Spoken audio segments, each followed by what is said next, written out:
Good morning, students. Morning, ma'am. Good morning. So today our topic is rock minerals. ठीक है? Yesterday we just study about the hazards of mining. कि mining से क्या क्या losses होते हैं. तो वहां हमने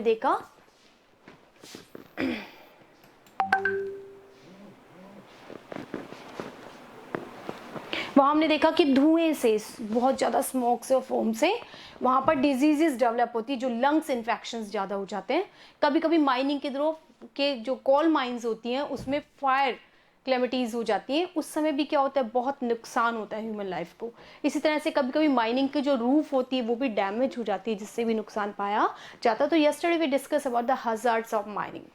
today our topic is rock minerals. आज हम बात करें रॉक मिनरल्स की, वो मिनरल्स जो हमें रॉक से कंटेन हो रहे हैं. यहाँ पर हमने सबसे पहले देखा limestone. It is found is in association with the rocks composed of calcium carbonate और कैल्शियम एंड मैग्नीशियम कार्बोनेट्स. ठीक है, जो लाइमस्टोन है वो वहां पाया जाता है जहां पर रॉक्स में कैल्शियम कार्बोनेट और मैग्नीज पाया जाता है. It is found in the sedimentary rocks. ये किस तरह की रॉक्स में होता है, सेडिमेंट्री रॉक्स में पाए जाते हैं. Limestone is the basic raw material for the cement industry and essential for smelting iron ore in the blast furnace. ठीक है, यहाँ पे एक क्वेश्चन लिखेंगे, extra question. In which industry limestone is used. Extra question लिखिए यहाँ पर, in which industry limestone is used as raw material. In which industry limestone is, दोबारा सुन लीजिए क्वेश्चन को. In which industry limestone is used as raw material.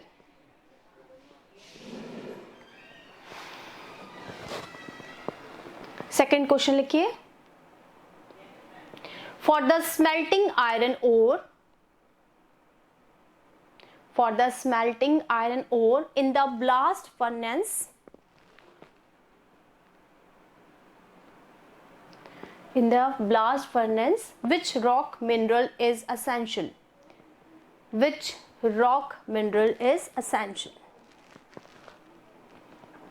Okay, अब आपके screen पे एक पाई चार्ट है which is showing the distribution of limestone in the different state of India. इसमें प्रोपोर्शन देखेंगे कि सबसे ज्यादा प्रोपोर्शन देख रहे हैं राजस्थान का लाइमस्टोन में नंबर 1 है. 21% जो इंडिया का टोटल प्रोडक्शन है उसका 21% is produce in the Rajasthan. The second position is from Madhya Pradesh, where 11% extraction of limestone is done. Andhra Pradesh also 11%. Chhattisgarh stands on 10%. Karnataka 10%. Gujarat 8%. Tamil Nadu 8%. Telangana 8%. And other states also in 13% ratio. So this is the pie chart which showing the distribution of limestone production in different states of India.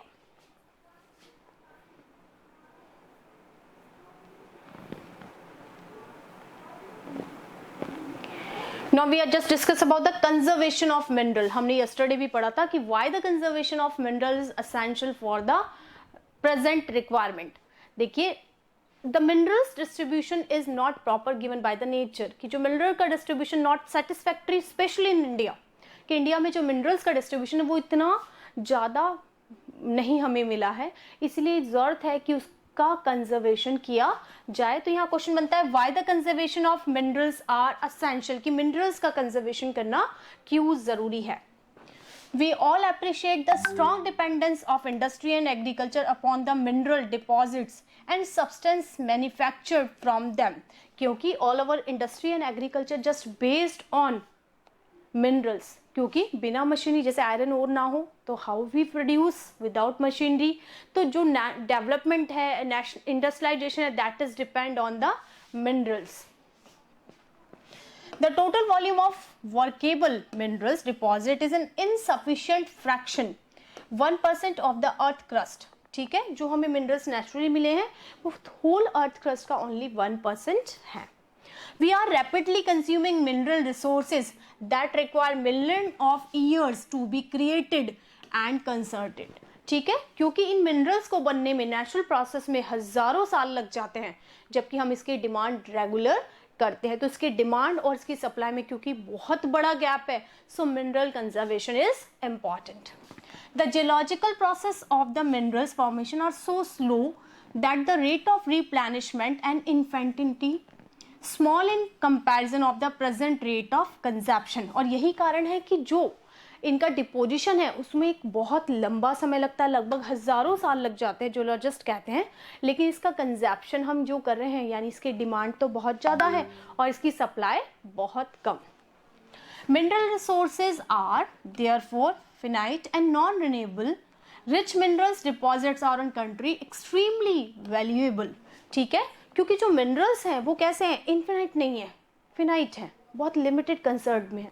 दूसरा कि उनका जो they are not non renewable है, कि उनको हम रीप्लेनिश या reproduce नहीं कर सकते, एक नेचुरल प्रोसेस के थ्रू ही वो रिप्रोड्यूस होते हैं, इसलिए उनकी सप्लाई और उनके डिमांड में बहुत ज़्यादा अंतर पाया जाता है। But short life processions, continued extraction of ores lead to increasing cost as the mineral extraction come from the greater depth along with the decreasing in quality। यानी जैसे जैसे हम एक्सट्रैक्शन करते हैं बहुत ज़्यादा कॉस्टलियर हो जाता है। दूसरा उसकी क्वालिटी भी, जैसे जैसे हम डेप्थ में जाते हैं उसकी क्वालिटी भी, यानी इसमें जो ग्रीड्स होते हैं वो धीरे धीरे उनकी क्वालिटी क्या हो जाती है, कम हो जाती है। So these are the reason why the minerals conservation is important for the human being. A concerted efforts has to be made in order to use our minerals resources in a planned and sustainable manner। यानी हमारे पास एक plan structure होना चाहिए कि how we conserve our limited resources और limited minerals. हमें एक plan strategy बनानी चाहिए। Improved technological needs to be constantly involve allow use grade ores in the low cost. और हमें एक ऐसी टेक्नोलॉजी डेवलप करनी चाहिए ताकि हम लो कॉस्ट पर इन मिनरल्स को एक्सट्रैक्ट कर सकें। Allow the use of grade ores on the low cost, recycling of metals, using of scrap metals and other substitutes are the step to conserving our mineral resources in the future। यानी हमें क्या करना चाहिए, minerals का recycling के बारे में सोचना चाहिए, उसे वेस्ट नहीं करना चाहिए। स्क्रैप जो छोटे छोटे टुकड़े बच जाते हैं उन स्क्रैप्स को भी यूज़ किया जाना चाहिए। यानी हमें मिनरल्स का एक प्लानिंग स्ट्रक्चर बनाना चाहिए ताकि ये रिसोर्सेज कहीं भी वेस्ट नहीं हो। अब हम बात करते हैं energy resources. Energy resources are the resources which generate the power. ये वो रिसोर्सेज होते हैं जो पावर को जनरेट करते हैं, and power is so important to run out the machinery. ठीक है, पावर हमें क्यों जरूरत पड़ती है, किसी भी मशीनरी को रन करने के लिए हमें पावर की जरूरत पड़ती है। जैसे आप देखते हैं आपके घर में गर्मी है, पंखा चलाएंगे, आपको किसकी जरूरत है, फैन को रन करने के लिए आपको किसकी जरूरत है, इलेक्ट्रिसिटी है ना। ठीक है, तो यानी इलेक्ट्रिसिटी क्या है, एक पावर है जो आपकी जो इलेक्ट्रिक डिवाइस है उसको चलाने के लिए जरूरी है।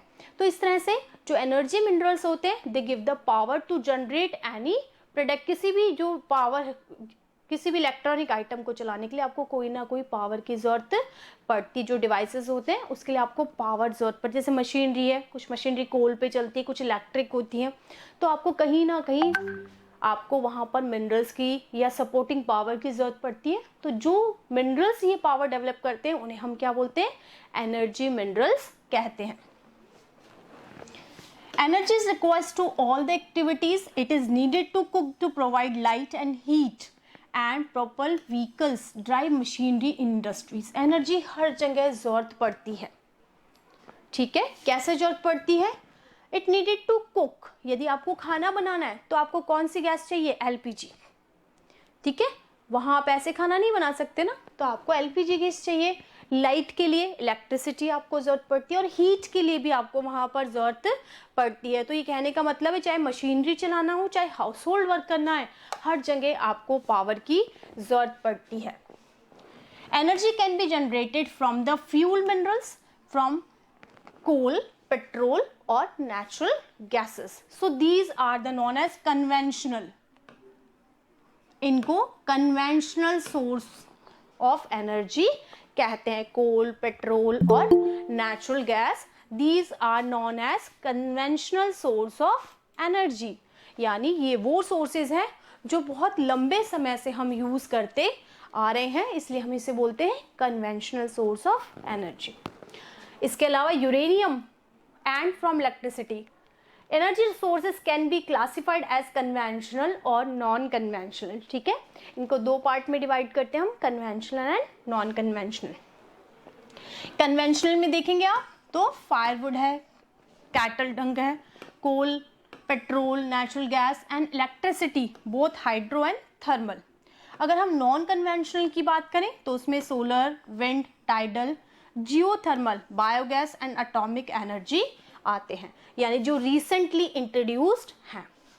Firewood and cow dung cake are most common in rural area, जो रूरल एरियाज हैं वहां पर हम ज्यादा देखते हैं लकड़ियों को जलाकर, और यहाँ पर काउ डंग का यूज करते हैं। According to one estimate, more than 70% energy requirement is in rural household is met by these two, यानी जो गांव में है उसका 70% जो एनर्जी रिसोर्सेज है इन दो ही सोर्स से मिलता है। Continuation of these is increasingly become difficult due to the decreasing forest area, लेकिन जैसे जैसे फॉरेस्ट एरिया डिक्रीज हो रहा है वैसे वैसे इनकी कंटिन्यूटी में धीरे धीरे कमी आ रही है।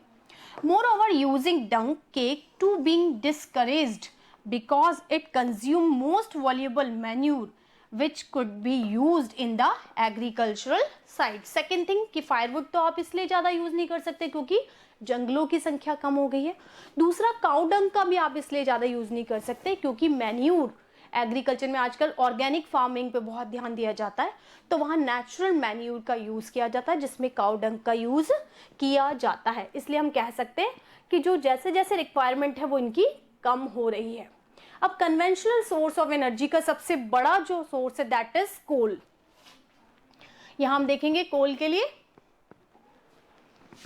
इन India coal is the most abundantly available fuel, fossil fuel. It provide a sustainable part of the nation's energy need. It is used for power generation and to supply energy to the industry as well as domestic needs also.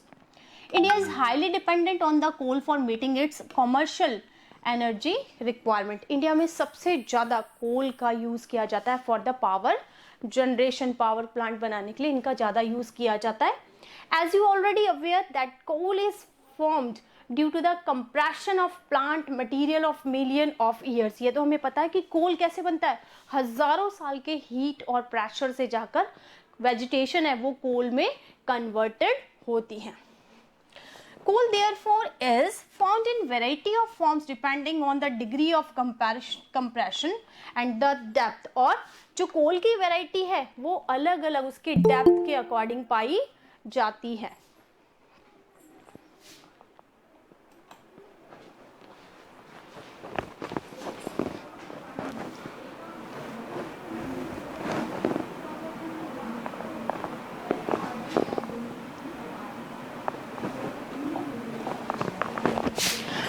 Ticking plants in swamps produce peat which has to low carbon and high moisture contents and low heating capacity. सबसे best जो quality है, सबसे first quality that is पीट। जो पीट कोल है इसमें moisture, high moisture पाया जाता है लेकिन कार्बन की मात्रा कम पाई जाती है और इसमें लो हीट कैपेसिटी होती है। Second is lignite. It is a low-grade brown coal which is soft and high moisture content. The principal lignite reserves are in Neyveli in Tamil Nadu and are used to generation of electricity. Coal that has been buried deep and subjected to increased temperature is bituminous. सबसे best quality. It is most popular coal in commercial use.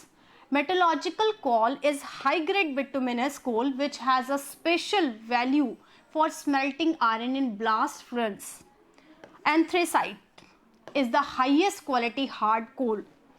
ठीक है, तो हम देख रहे हैं आज कितने हो गए, चार टाइप दे रखे हैं कोल के according to their carbon content. First is peat, second lignite, third is bituminous and the fourth is anthracite. यहाँ पे एक्स्ट्रा क्वेश्चन लिखिए, यहाँ पे क्वेश्चन लिखिए, how many types of coal, how many types of coal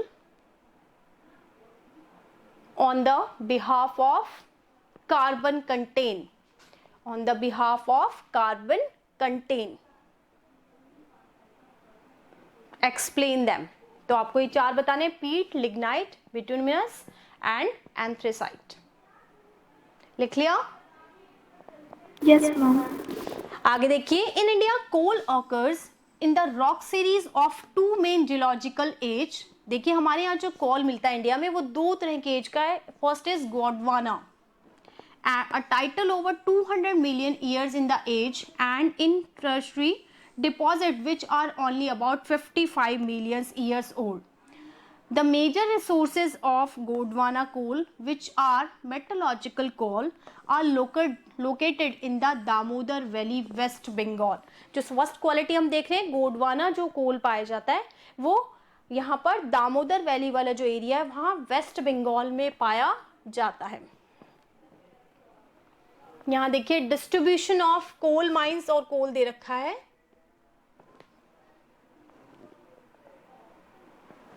ये देखिए, ये जो व्हाइट प्रोपोर्शन आप देख रहे हैं that for coal production fields they रखे हैं. ये व्हाइट वाला देख रहे हैं दैट इज ये कोल फील्ड्स हैं.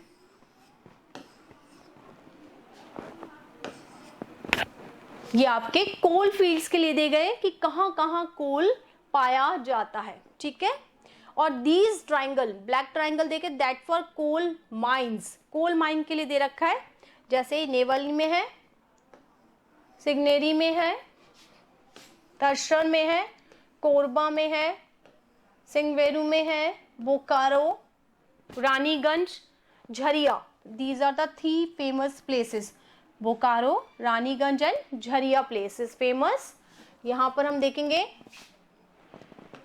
दिग्बई है, नाजीरा है. ठीक है. ये एरिया किसको बता रहे हैं? कोल माइंस को बता रहे हैं. और जो रेड आप देख रहे हैं यहाँ पर आप, ये this is for stands for oil field. ये ऑयल प्लांट फील्ड है जहां आप रेड देख रहे हैं. ये मुंबई हाई है, बेसिन है, कलोल है, ये सब आपका ऑयल फील्ड के लिए फेमस है. And this thing is famous for the natural gas. जहां जहां आप देख रहे हैं कि आपका यहाँ जहाँ पेट्रोलियम है वहां वहां नेचुरल गैस भी है. ठीक है. So this map shows the distribution of coal fields, coal mine, oil fields and major natural gas plants. ठीक है.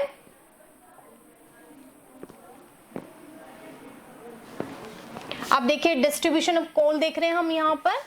तो झारखंड, झरिया, रानीगंज, झारखंड में जो इलाका देख रहे हैं हम, और Jharkhand, Jharia, Raniganj, Bokaro are important coal fields. ये सबसे फेमस कोल फील्ड्स माने जाते हैं. The Godavari Mahanadi, Son and Wardha valleys और also contain the coal deposit. ये वो एरिया है जहां पर कोल माइंस पाई जाती हैं. दूसरा जो सेकेंड है, गोंडवाना के अलावा टर्शरी से coals is occur in the northern eastern state, Meghalaya, Assam, Arunachal Pradesh and Nagaland. 2 हमने वैरायटी पढ़ी थी, एक तो गोंडवाना कोल और सेकेंड हमने देखा था tertiary coal. Remember, coal is a bulky material which loses weight as is used to reduce as ash. Heavy industries and thermal power stations are located nearby the coal field. क्योंकि कोल में बहुत ज़्यादा wait होता है इसलिए जितने भी power generation जो कोल पर डिपेंड करते हैं वो आसपास ही पाए जाते हैं. क्योंकि जब ये बर्न हो जाता है तब तो ऐश में कन्वर्ट हो जाता है, लेकिन पहले इसमें बहुत ज़्यादा वेट पाया जाता है. सेकेंड जो हम देख रहे हैं energy mineral, that is petrol. Petrol or mineral oil is the next major energy source in India after coal. It provides fuel for heat and lighting, lubricants for the machinery, and raw material for a number of manufacturing industries. Petroleum refineries act as the nodal industry for the synthetic textile fertilizers and numerous chemical industries. यहाँ पर आप extra question लिखेंगे. यहाँ पे question लिखिए coal पे. Which type of coal is found in India? Which period of कर दीजिए क्योंकि गोंडवाना और टर्शरी पीरियड के कोल मिलते हैं हमारे यहाँ. Which period of coal is found in India? So there are two period of coal है हमारे पास, गोंडवाना टाइप ऑफ और टर्शरी कोल.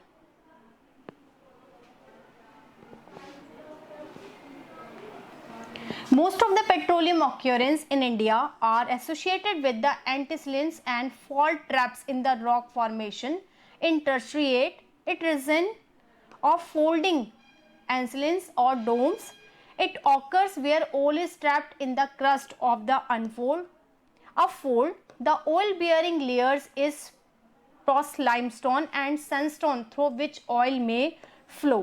ठीक है, जो ऑयल है वो क्या मिलता है, लेयर्स में मिलता है, वहां लाइमस्टोन और सैंडस्टोन के बीच में वो फ्लो करता है. The oil is prevented from rising and sinking the intervening non polar layer. ठीक है, जो आपका पेट्रोलियम है अगर हम देखें तो हमारे टोटल प्रोडक्शन का, टोटल नीड का, कंजप्शन का 1% we just produce in India. हम अपने टोटल कंजप्शन का केवल 1% इंडिया में प्रोड्यूस करते हैं. जो पेट्रोलियम है वो लार्जली फाउंड किया जाता है. Petroleum is also found in fault tracks between the porous and non-porous rocks. Gas being lighter usually occur with the oil. जहाँ जहाँ गैस प्लांट्स होते हैं, ऑयल प्लांट्स होते हैं, वहाँ वहाँ गैस भी ऑयल के साथ निकलती है. यहाँ फेमस पॉइंट है अपने Mumbai High, Gujarat and Assam are major petroleum production area in India. From the map location, the three major offshore field of Western India. Ankleshwar is the most important field in Gujarat. Assam is the oldest oil producing state in India, and Digboi, North Korea, and Moran Hugri-Jan are the important field of the state. यहाँ पर देखिए अंकलेश्वर, तो question लिखिए why Ankleshwar is famous. Why Ankleshwar is famous? So Ankleshwar is famous as a oil plant, for oil plant. अब next है आपका जो natural gas. Natural gas is important clean energy resource found and associated with और without petroleum. It is use as a source of energy as well as industrial raw material also. Natural gas is consider an environment friendly fuel. Natural gas को क्या बोलते हैं, environment friendly fuel कहते हैं, because of low carbon, carbon dioxide content, इसमें carbon dioxide की मात्रा कम generate होती है, इसलिए इसे हम नेचुरल या इको फ्रेंडली भी कहते हैं. यहाँ क्वेश्चन लिखिए why natural gas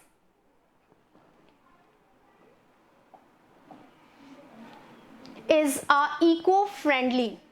Why natural gas is a eco-friendly energy resource. Large reserve of natural gas has been discovered in Krishna Godavari basin along with the western coast reserve of the Mumbai High. Allied field are supplementary by the find the Gulf of Cambay. Andaman and Nicobar Island also important to having a large reserve of natural gases.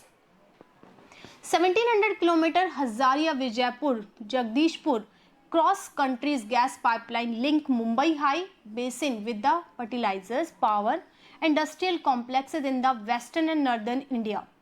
This artery has provided an inputs India's gas production. The power and fertilizer industries are key users of natural gas. Use of compressed natural gas. यहाँ full form लिखेंगे, write the full form of CNG, that is compressed natural gas, for the vehicles to replace liquid fuel gaining wide popularity in the country. जो CNG है वो भी एक eco friendly है, क्योंकि आप पेट्रोल से तो देखते हैं ना कि बहुत पोल्यूशन होता है, लेकिन CNG इको फ्रेंडली मानी जाती है, compressed natural gas. Full form लिखेंगे. नेक्स्ट जो अपना एनर्जी सोर्स है that is electricity. Electricity such as a wide range of applications in today's world, that is per capita consumption is considered as the index of development. देखिए electricity सबसे important माना जाता है, जिसका consumption जिस country में जितना ज़्यादा होता है वो उतना ही डेवलप्ड माना जाता है, कि पर व्यक्ति कितने यूनिट यूज़ करता है वही उसके डेवलपमेंट का पता, उस देश के डेवलपमेंट का पता चलता है। Electricity generated mainly in two ways. Electricity दो तरीके से जनरेट की जाती है। फर्स्ट जो हाइड्रो इलेक्ट्रिसिटी है, running water which drives hydro turbines to generate hydroelectricity, and burning other fuel like the coal, petroleum and natural gas to drive turbines produce thermal power। तो दो तरह से है, एक है हाइड्रो इलेक्ट्रिसिटी, एक thermal power. The hydro electricity is generated by the water, ठीक है ना, वो पानी से बनती है जिसको टरबाइन में फ्लो करके फिर हम पावर जनरेट करते हैं। लेकिन जो थर्मल पावर होता है that is produce by the conventional source of energy, जैसे कोल है, पेट्रोलियम है, उससे वो हम प्रोडक्ट बनाते हैं। Hydro electricity is the generated by the fast flowing water which is renewable resource. In India has a number of multi-purpose project like the Bhakra Nangal, Damodar Valley Corporation, Kopili hydral project etc. producing hydroelectricity। तो जितने भी multi purpose जो dams हैं वहाँ पर hydro electricity generate की जाती है। Thermal electricity is generated by the using coal, और जो थर्मल इलेक्ट्रिसिटी है वो कोल से प्रोड्यूस होती है, पेट्रोलियम से और नेचुरल गैस से। The thermal power stations use non renewable fossil fuel for generating electricity. ये कैसे हैं, नॉन रिन्यूएबल पाए जाते हैं। यहाँ पे क्वेश्चन लिखिए, what is the difference between conventional and non conventional. What is the difference between conventional and non conventional source of energy? What is the difference between conventional and non-conventional source of energy? लिख लिया question?